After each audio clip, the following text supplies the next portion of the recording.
చూస్తుంటే నా ముద్దుల కొడుకు జ్ఞాపకం వచ్చాడు బాబు.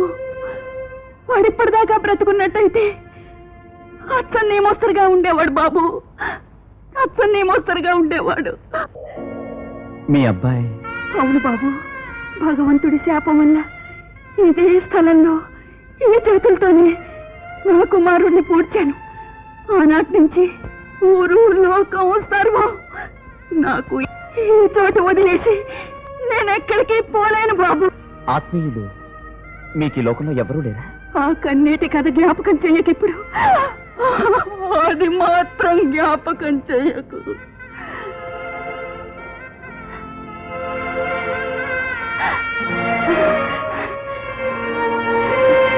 చూడు బాబు, ఇది చిన్నప్పుడు నా కొడుకు వేసుకున్న గొలుసు.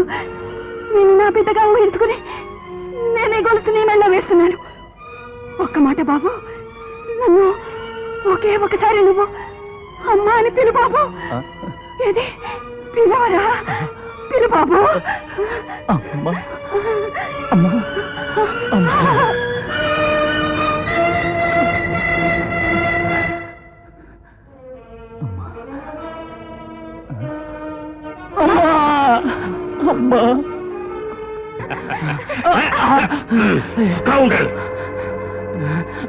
ఎవరు నువ్వు? సార్, నేను మా నాన్నగారిని వెతుక్కుంటూ వస్తున్నా. అందరూ నన్ను తరుక్కుంటూ వస్తున్నా సార్.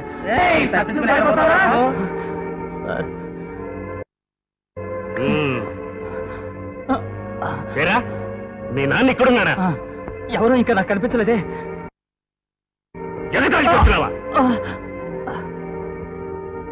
సార్, ఈ ఫోటో మీకు ఎక్కడ దొరికింది? దాని మాట నీకెందుకురా? ఈవిడ మా అమ్మగారు సార్. మీ అమ్మగారా? అవును. ఇది నా భార్యరా? మీ భార్య? తప్పకుండా. నా తండ్రి మీరే నాన్న. నీ మాటలు నమ్మనురా. నా మాట నమ్మక్కర్లేదు. ఈ డాలర్ అయినా నమ్మగలరో లేదో చెప్పండి.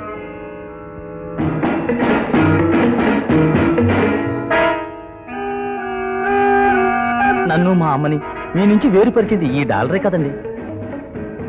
కాస్త జ్ఞాపకం తెచ్చుకోండి.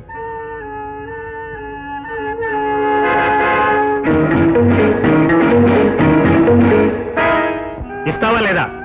ఇంతవరకు మీరు అడిగినవన్నీ ఇస్తూనే ఉన్నాను. అన్నీ నాశనం చేశారు. ఇప్పుడు ఈ పిల్లాడి మెళ్ళ ఉండే గొలుసు కూడా అడుగుతున్నారే. ఏమైనా సరే ఇది నేను ఇవ్వనండి. ఇవ్వనండి మీకు. నేను ఇవ్వనండి. నేను ఇవ్వనండి. నేను ఇవ్వనే ఇవ్వను. నా కొడుకుని కాల్చావే.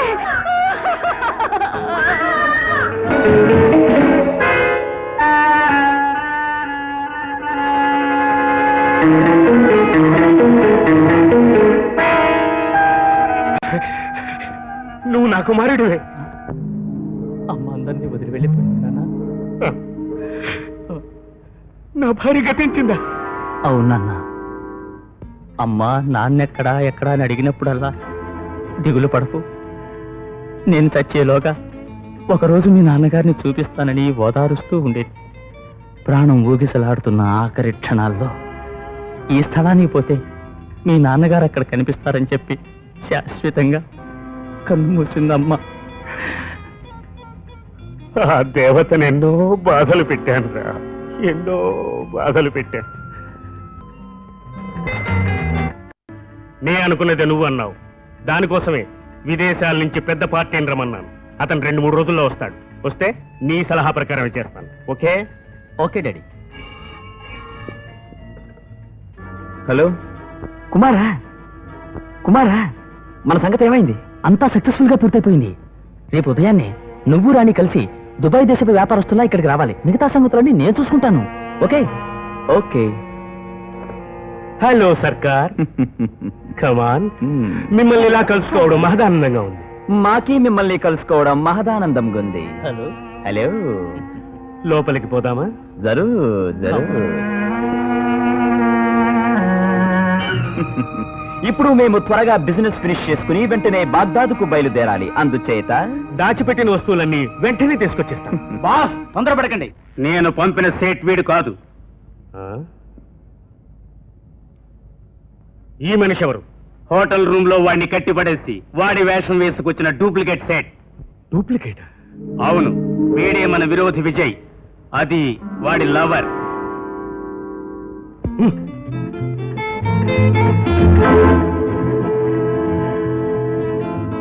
కరెక్ట్ టైంకి వచ్చావు సింగన్న. లేనట్టయితే నేను మోసపోయిండేవాణ్ణి. పట్టు కట్టండి ఈ వంచకుల్ని.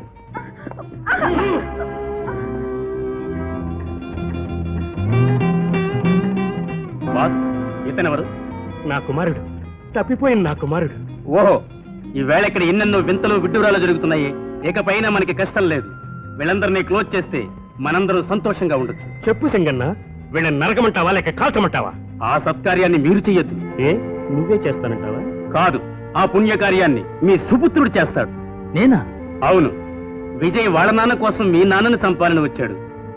మీ తండ్రిని చంపాలని వస్తే వదిలిపెట్టడం భావ్యమా? అవును, ఆ పుణ్యకార్యాన్ని నేనే చేస్తాను.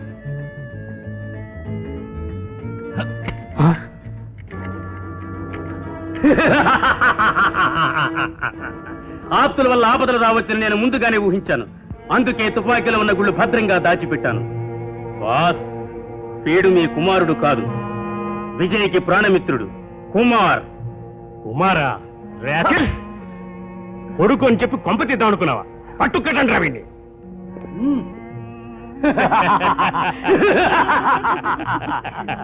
సింగన్న, వీళ్ళ ముగ్గుని నువ్వే కాల్చి పారే. ఈ కుక్కల్ని నేనే కాల్చి పారేస్తాను. మేం చస్తే ఒట్టి ప్రాణాలే నష్టం, కానీ మీకు 2 కోట్ల రూపాయల నష్టం. పర్వాలేదా? ఏమిట్రా వాగుతున్నావు?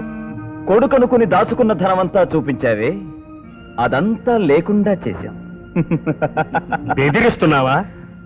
సింగన్న, కొంచెం వెయిట్ చేయి.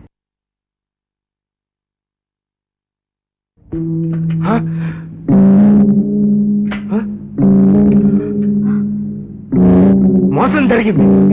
సింగన్న, నా ఆ ధనమంతా ఏమైంది? ఏమైందిరా? భద్రంగా దాచాం. ఎక్కడ్రా? బయట. మర్యాదగా నా ధనమంతా నాకు అప్పగించండి. వదిలిపెట్టు, తీసుకొస్తాం. మిమ్మల్ని నమ్మి ఎలా వదిలిపెట్టను రా? మీకు బంగారం కావాలంటే వదిలిపెట్టండి మమ్మల్ని. 2 కోట్ల రూపాయలు. సింగన్న, వస్తున్నా బాస్. ఇప్పుడు ఏం చేద్దాం రా? బాస్, వీళ్ళందరినీ మీరు వదిలిపెట్టండి.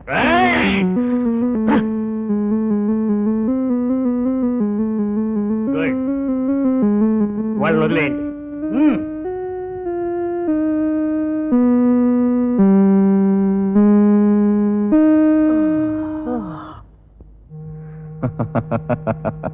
మేం వెళ్ళి తీసుకొచ్చేస్తాం.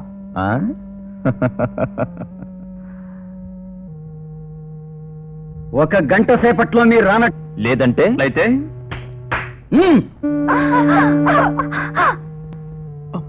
విజయ్, కుమార్, అమ్మా, త్వరగా మీరు రానట్లయితే వీళ్ళు సజీవంగా మీకు కనిపించరు. ఇప్పుడు మీరు పోవచ్చు. దిగులు పడకమ్మా, తప్పకుండా మేము వస్తాం.